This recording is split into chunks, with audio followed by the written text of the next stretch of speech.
Today we're testing the electric chainsaw versus a classic gas one. For reference, this one was from Aldi. It is the Ferrex Electric Chainsaw, 25 bucks, versus the Stihl MS251, $250. So let's see if this one is 10th the quality. Let's try it out.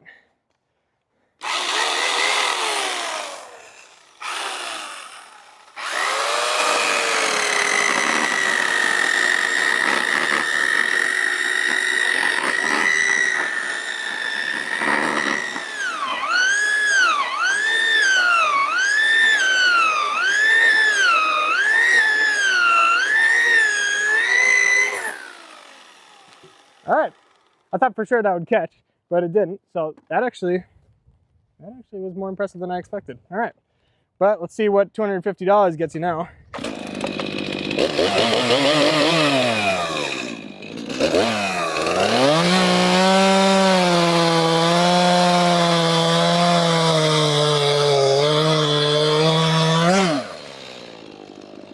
Boom. Okay, definitely not a 10th the quality, but a 10th the price. So honestly, if you're just doing a little bit here and there, I would go with the electric.